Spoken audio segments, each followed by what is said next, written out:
আসসালামু আলাইকুম ভিউয়ার্স, ফিরে এলাম আরও একটি নতুন রেসিপি নিয়ে। কিভাবে পেঁয়াজ, মরিচ এবং রসুন ভেজে ধনিয়া পাতা ভর্তা করব। ভিউয়ার্স, আমি কিছু ধনিয়া পাতার শিকড়গুলো ফেলে দিয়ে খুব ভালোভাবে পাতাগুলো ধুয়ে নিয়েছি। পাতাগুলো ধুয়ে খুব ছোট ছোট করে কুচি করে নিয়েছি 2টি পেঁয়াজ এবং 1টি রসুন কুচি। নিয়েছি 6 থেকে 7টি কাঁচামরিচ। কাঁচামরিচগুলো আমি কুচি করে নিয়ে আস্তই রেখেছি। চুলায় একটি কড়াই বসিয়ে দিচ্ছি। কড়াইয়ে থাকা পানিগুলো শুকিয়ে এলে দিয়ে দিচ্ছি 1 চামচ পরিমাণ সয়াবিন তেল। আপনারা রান্নার জন্য যে তেলটা ব্যবহার করেন সেই তেলটাই দেবেন। তেলটা গরম হয়ে গেলে আমি আমার সবগুলো উপকরণ ধাপে ধাপে ভেজে নেব। আমি প্রথমে রসুনগুলোকে হালকা বাদামি বা ব্রাউন করে ভেজে নিচ্ছি। আপনারা আপনাদের ইচ্ছা অনুযায়ী যে কোনো উপকরণ ভাজতে পারেন। রসুনগুলো হালকা বাদামি ভাজা হয়ে গেলে দিয়ে দিচ্ছি আমার পেঁয়াজ কুচিগুলো। পেঁয়াজ কুচিতে আমি 1 চিমটি লবণ দিয়ে দিচ্ছি যেন খুব সহজে আমার পেঁয়াজগুলো ভাজা হয়ে যায়।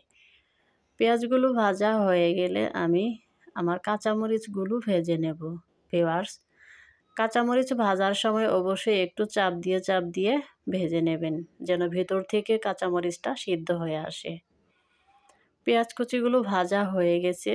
এই পর্যায়ে আমি পেঁয়াজ কুচিগুলোকে নামিয়ে ফেলছি।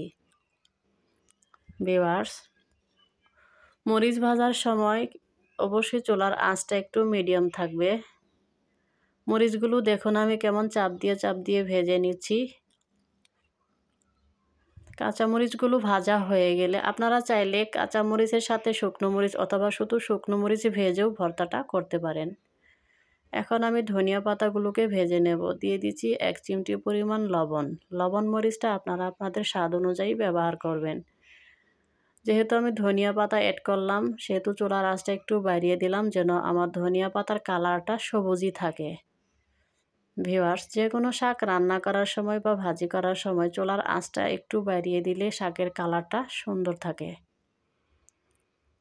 ভিউয়ার্স, কমপক্ষে 4 থেকে 5 মিনিট আমি শাকগুলোকে খুব ঘন ঘন নেড়ে চেড়ে ভেজে নেব বা ধনিয়া পাতাগুলোকে ঘন ঘন নেড়ে চেড়ে ভেজে নেব।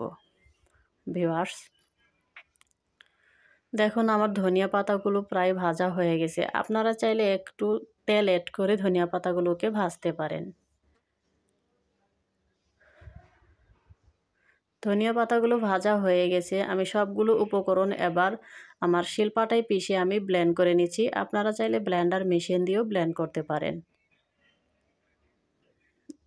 ভিউয়ার্স, সবগুলো উপকরণ ব্লেন্ড করা হয়ে গেলে আমি একটু সরিষার তেল অ্যাড করে নেব।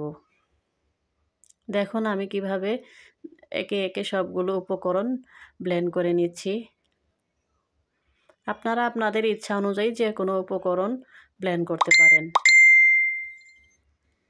সবগুলো উপকরণ আমার ব্লেন্ড করা হয়ে গেছে বা বাটা হয়ে গেছে। শিলপাটা দিয়ে ভর্তা করলে বা ব্লেন্ড করলে আমার কাছে ভর্তার টেস্টটা অনেক ভালো লাগে। সবগুলো উপকরণ আমি মিক্সড করে নিচ্ছি। এই পর্যায়ে দিয়ে দিচ্ছি 1 চামচ সরিষার তেল। সরিষার তেল দিলে ভর্তার স্বাদটা অনেক বেড়ে যায়। ভিউয়ার্স, ভিডিওটি যদি ভালো লাগে অবশ্যই চ্যানেলটি সাবস্ক্রাইব করবেন, লাইক, কমেন্ট, শেয়ার করে পাশেই থাকবেন। আর যারা অলরেডি সাবস্ক্রাইব করেছেন তাদেরকে অসংখ্য ধন্যবাদ।